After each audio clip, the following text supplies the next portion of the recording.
नमस्कार, मी सुदाम गंगावणे आणि मी यावेळेस कल्याण डोंबिवली महानगरपालिकेच्या प्रिमायसेस मध्ये माझ्या मागे हा सगळा गाड्यांचा लवाजमा आहे आणि या सगळ्या गाड्या करोडो रुपयाच्या आहेत. कल्याण डोंबिवली महानगरपालिकेमध्ये आमचे जे लोकप्रतिनिधी आहेत, जे अधिकारी आहेत, त्यांच्या या सगळ्या गाड्या आहेत आणि आज बजेटचं सत्र सुरू आहे. बजेटवर चर्चा सुरू आहे. आज मार्चचा जो अखेरीचा जो भाग आहे, अखेरीचे जे दिवस आहेत, त्यातल्या काही महत्वाच्या विषयासंदर्भात म्हणजे मार्च एंडिंगच्या बाबतीत ही सगळी चर्चा आहे आणि नेमकं सभागृहामध्ये काय काय झालं या संदर्भात मी माझ्यासोबत म्हणजे मागच्या वर्षी प्रमोद भानुशाली जे ज्येष्ठ पत्रकार आहेत, बजेटवर व्यवस्थित त्यांचं स्टडी आहे. अनेक वर्ष ते या संदर्भात काम करतात. काका या इकडे. काका माझ्या सोबत आहेत. नमस्कार. प्रमोद भानुशाली ज्येष्ठ पत्रकार आहेत आणि आता आम्ही दोघंही वरती होतो. ही 5 वर्षानंतर म्हणजे प्रशासकीय काळ जो होता त्याच्यानंतर ही महानगरपालिका अस्तित्वात आली. म्हणजे नवं सभागृह, त्या सभागृहामध्ये लोक बोलत होते. मला एक सांगा, आता हा जो बजेट महानगरपालिकेच्या महासभेमध्ये आलेला आहे, हा गेल्या 5 वर्षाच्या आधी जो लोकप्रतिनिधी राजवट होती त्या काळातला तसा आहे का त्यापेक्षा वेगळा आहे? नाही नाही, तसं बघायला गेलं तर 5 वर्षाच्या कालावधीमध्ये आपल्याकडे प्रशासकीय राजवट होती. प्रशासकीय राजवटीमध्ये जे काय झालं ते एक किल्ले होतं सगळं.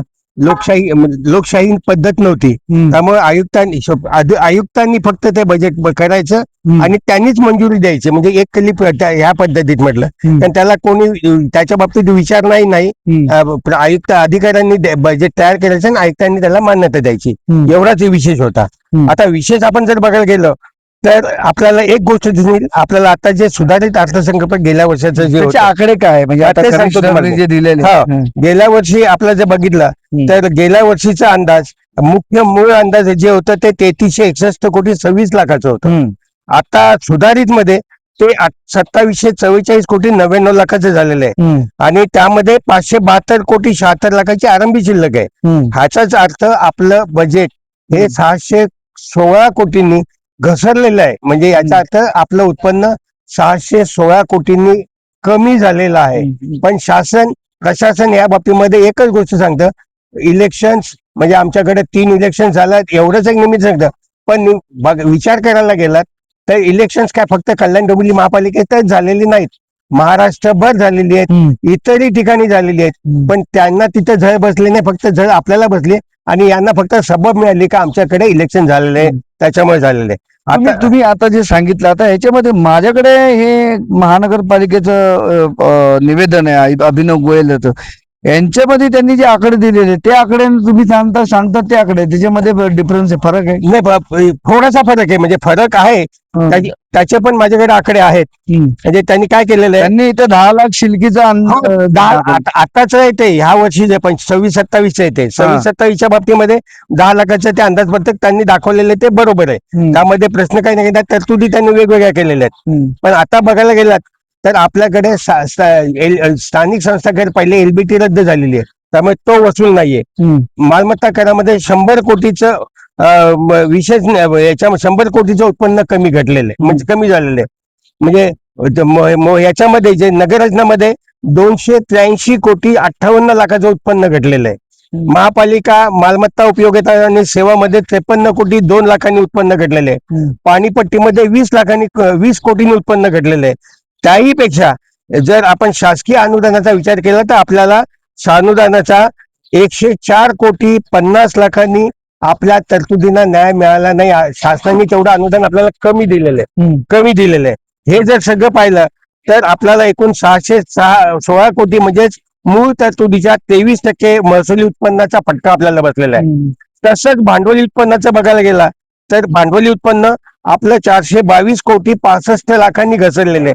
म्हणजे हे अंदाजपत्रक जे बनवलेलं आहे हे तुम्ही जर विचारात घेतलात तर आपलं हे अंदाजपत्रक हे फक्त अनुदान शासनाच्या अनुदानावर आधारलेलं आहे. फुगलेलं हो, हे फुगीरच अंदाजपत्रक आहे. पण शासनाच्या येणाऱ्या अनुदानावर आधारित हे नवीन अंदाजपत्रक तयार केलेलं आहे. म्हणजे आणि मागच्या वर्षीचा जर एवढा फटका बसलेला आहे तरी तुम्ही आता अनुदान शासनाकडून वाढून येईल ही अपेक्षा कोणत्या आधारावर केली? कारण शासनाचीच परिस्थिती नाजूक आहे. नाही, शासनाचं सोडलं तर आता मला म्हणजे महानगरपालिकेचे जे सोर्स आहेत इन्कमचे, हा. मालमत्ता विभाग आहे, बाजार मार्केट विभाग आहे, त्याच्यानंतर तुमचं पाणी आहे, त्याच्यानंतर नगररचना विभाग आहे. पण या विभागातून पण उत्पन्न कमी झालंय. सगळीकडेच उत्पन्न बॉडी आल्यानंतर उत्पन्न कमी झालंय. बॉडी आल्यानंतरच्या तरतुदी आता ह्या आज आता सभेमध्ये मंजूर होणार आहेत. हा. त्या आयुक्तांनी म्हणजे एका त्या प्रशासकीय राजवटीमध्ये जे बजेट बनवलं गेलेलं आहे ते आता प्रशासकांनी, आता आयुक्त म्हणून जे बसलेले आहेत तेच प्रशासक पहिले होते, तर त्यांनी बोला. तर त्यांनी जे बजेट केलेलं आहे ते प्रशासकाचंच बजेट आहे.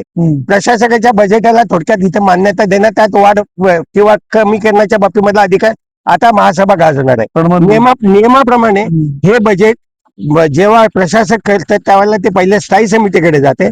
स्थायी समितीकडनं त्याला शिफारस होते कमी जास्तची आणि मग महासभा होते. पण ह्या वर्षी आपल्याकडे अशी परिस्थिती झाली, स्थायी समिती सदस्य झाले पण समिती गठीत न झाल्यामुळे आयुक्तांनी परस्पर डायरेक्ट महासभेच्या पुढे हे विषय आणून ठेवलेले आहेत. तर बजेटचा तर विषय थोडासा आपण अजून सविस्तर समजून घ्यावं लागेल, कारण हे आकडे जे असतात ना हे किचकिटीचे असतात, हे कुठे पुढे मागे. पण एक निश्चित आहे की गेल्या 3 टर्म मध्ये ज्या पद्धतीत टाउन प्लॅनिंगचं उत्पन्न होतं तर ते ह्याच्यामध्ये उत्पन्न पूर्ण उद्देश त्यांचं झालेलं नाही.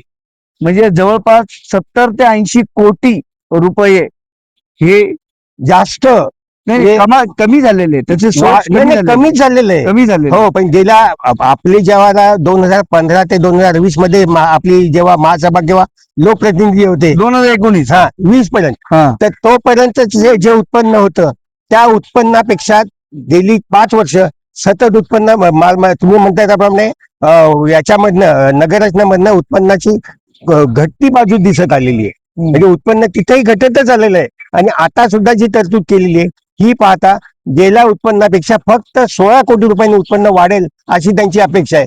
पण ती अपेक्षा फोल ठरेल अशी का सांगतो, तर याच्या आधीची उत्पन्नाचे जर आकडे बघितले, त्याचा अभ्यास केला तर आपल्याला कुठेही उत्पन्न वाढत नाही. पण त्यांची एक सबब सततची आहे का आमच्याकडे प्रकरणं कमी आलेली आहेत. प्रकरणं तुम्ही आता म्हणता, मगाशी तुम्ही मला माहिती दिलीत का एकूण प्रकरणं किती आहेत आपल्याकडे, अजूनही त्यांची किती प्रकरणं कमी आहेत? 180 फाईल त्यांनी वर्षभरात काढल्या असं मी ऐकलंय. हा, एक ऐकलंय की 180 फाईल काढल्या असतील तर त्याच्या आधी बाकीचे सगळे प्रकरण त्यांचं 1 विंडो सक्सेस झालेलं नाही. 1,06,000 बोलले 1,06,000 रुपये आपण 1 विंडो साठी गेले, त्यामध्ये फक्त 15 प्रकरणांची नोंद झाली. त्यातला फक्त 11 प्रकरणाला त्यांची चालना मिळाली. ते अजूनपर्यंत पूर्णत्वाला गेलेले नाहीत. एकही प्रकरण पूर्णत्वाला गेलेलं नाहीये. बघा, जानेवारी महिन्यात निवडणुका संपल्या, फेब्रुवारीमध्ये महापौर विराजमान झालेले आहेत आणि आता मार्च चालू आहे. मित्रांनो, महानगरपालिकेचे हे जे आकडे साहेबांनी तर सांगितलेले, दाखवलेत पण तुम्हाला. पण आता मला एक सांगा की ह्याच्यामध्ये तुम्हाला वाटतंय, ह्याच्यात हे जे तुम्ही नेहमी बजेटचा पाठपुरावा करतात, स्टँडिंग बसल्यानंतरही त्याच्या स्टँडिंग जेव्हा सादर करतात त्याच्यानंतर तुम्हाला आक्षेप घेण्यासारखं काय यावेळेस दिसतंय? नाही, एक आहे, मी गेल्या 5 वर्षातला अनुभव मी सगळा बघितला. आता ह्या प्रशासकीय राजवटीमध्ये आम्ही विकास कामांची जी यादी दिली गेलेली आहे किंवा विकास कामांच्या बाबतीमध्ये ज्या तरतुदी केलेल्या आहेत त्या तरतुदीप्रमाणे खर्च झालेला नाही. आश्चर्य तुम्हाला वाटेल का गेल्या वर्षी म्हणजे 25-26 या चालू असलेल्या वर्षामध्ये फक्त 96 कोटी रुपये विकास कामावरती खर्च झाल्याचा अभिप्राय सांगतात. म्हणजे त्याचा अहवाल, कामाचा उल्लेख आहे काय? उल्लेख कुठलाही नाही त्याच्यामध्ये. फक्त त्यांनी यादीमध्ये तेवढा दाखवलेला आहे, आपल्याला गव्हर्नमेंटकडनं 1100 कोटी रुपयाचं हे आलेलं आहे, निधी आलेला आहे. तेवढा मधनं फक्त आपण बिलं फक्त 96 कोटीची दिल्याचं अधिकाऱ्यांच्या पुस्तकावरनं आपल्याला स्पष्ट होतं. बाकीचे पेमेंट गेलं नाही, याचा अर्थ नाही, ते पैसे त्यांनी फिक्स डिपॉझिट मध्ये ठेवलेले आहेत असं काल तुमच्या यांनी सांगितलेलं आहे. कॅफोन नाही तो, म्हणजे याला त्याला म्हणताय लेखा अधिकारी. तर लेखा अधिकाऱ्यांनी काल सांगितलं का तसे आहेत 411 कोटी रुपये आजही वेगवेगळे फिक्स डिपॉझिट मध्ये ठेवलेले आहेत.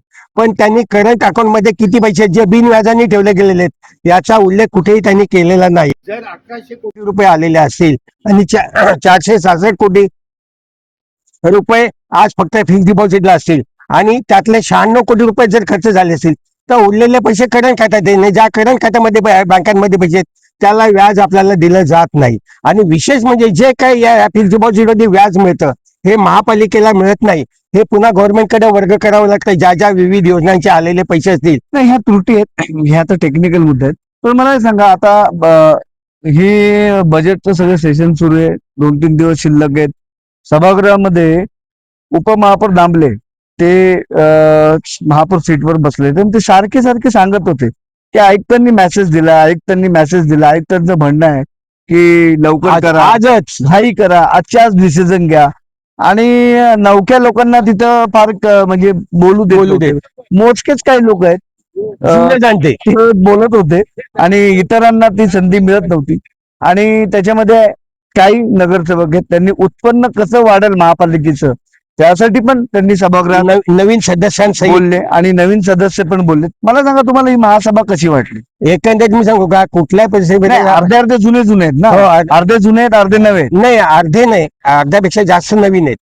आणि त्यामध्ये महिलांचा भरणा 56% आणि पुरुषांचा भरणा 47%. एवढी वस्तुस्थिती जर विचार घेतला तर आजही महिलांकडनं जे प्रश्न येतात किंवा महिलांकडनं जे प्रश्न मांडले जातात त्याच्यावरती विचार केला तर खरोखर त्यांची आपल्याला एकंदरीत वस्तुस्थिती बघितली तर त्यांचा अभ्यास आता खरोखर खऱ्या अर्थाने खरी गोष्ट. मी दोनच उदाहरण देतो. एक तर त्या वायले मॅडम या दुसऱ्यांदा निवडून आलेल्या आहेत, त्या जे काय बोलतात ना ते एकदम पोट तिडकीने आणि बोलतात. ती बरोबर.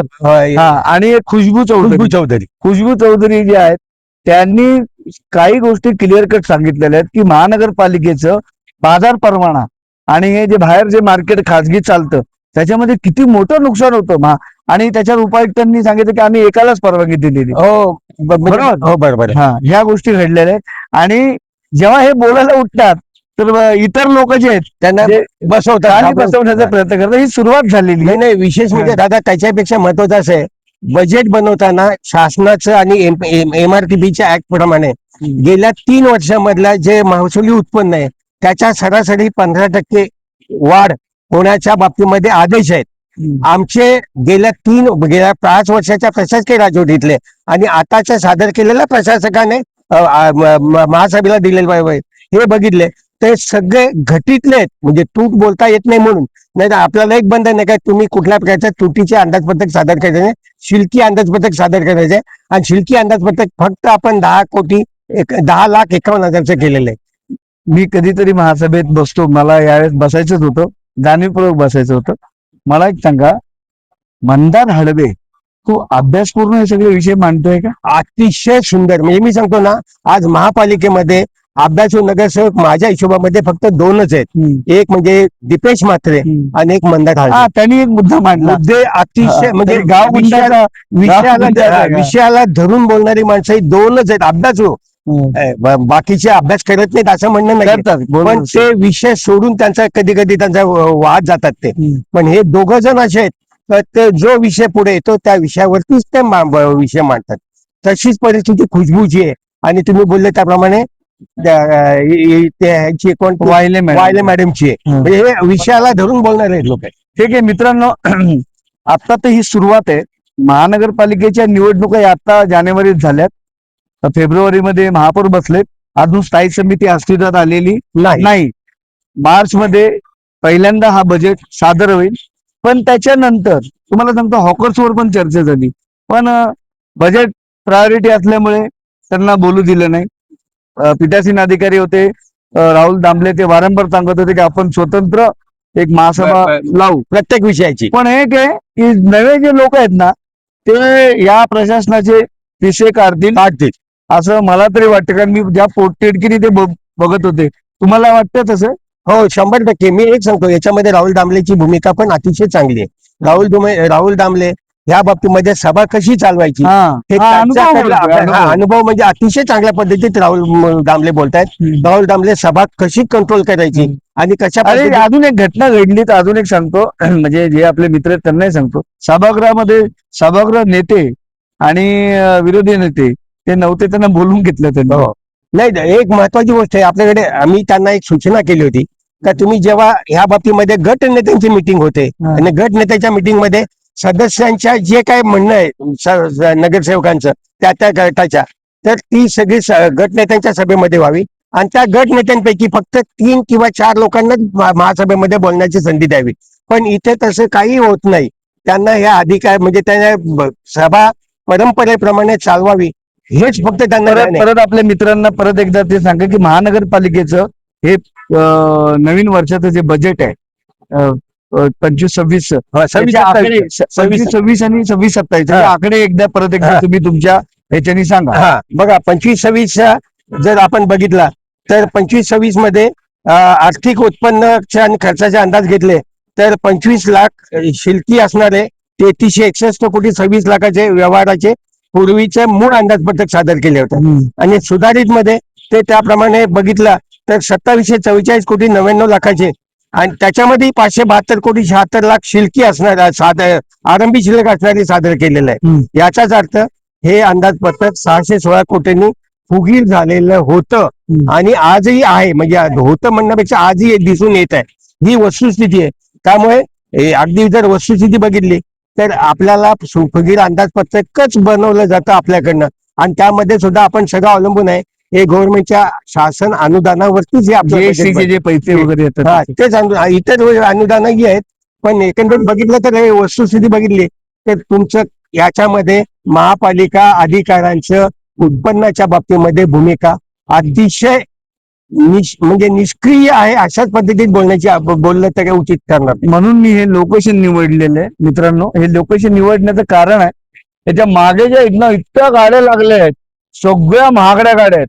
म्हणजे 2-2.25 कोटी पासून तर 40 लाख 60 लाख 70 लाख आणि त्याच्या पुढे 24 लाख 25 लाख अशा या सगळ्या महागड्या गाड्याला लागलेल्या आहेत. आणि ह्या गाड्या कल्याण डोंबिवली महानगरपालिकेच्या बाउंड्रीमध्ये लागलेले आहेत. विचार करा की आम्ही म्हणजे आता मी यांना जे बोललो या महानगरपालिकेचं उत्पन्न वाढलं पाहिजे त्यासाठी काही लोक प्रयत्न करतात. आयुक्तांनी काही गोष्टी तिथं सांगण्याचा प्रयत्न केलेला आहे. पण पुढे आता पुढच्या याच्यामध्ये कळेल त्याचे कसे परिणाम असतील काय असतील. एक अंदाजपत्रक आपण जर पाहिलं तर एवढंच आहे. हे आपल्याला फक्त म्हणजे आपण जे बोलतो ना का या बाबतीचं अंदाजपत्रक बघितलं तर ते भरोशाचं आहे. फक्त भरोसा म्हणजे अशा हिशोबामध्ये दिलासा फक्त आपल्याला दिलासा आहे. नाही तर हे त्याप्रमाणे काही होऊ शकत म्हणजे एवढं उत्पन्न येणार नाही एवढा खर्चही होणार नाही आणि शिल्की दाखवलेले तेवढी शिल्लक पण राहणार नाही. आता याही पेक्षा वाईट परिस्थिती 2019-20च्या सालातली आहे. ती तुम्हाला याच्यानंतर आम्ही कधीतरी बसून तुम्हाला त्याच्यावर दुसरा एपिसोड आपण बनवू कारण तुमच्याकडे त्याचे डिटेल्स आहेत सगळे डिटेल आपण ह्या महासभेत काय होतं ते पण बघू. आणि भानुशाली साहेबांनी 2019चे काही डिटेल्स आहेत ते कोविडच्या त्याच्यानंतर काळ सुरू झाला त्यात काय भानगडी झालेल्या आहेत ते पण आपण चर्चा करू. तोपर्यंत धन्यवाद.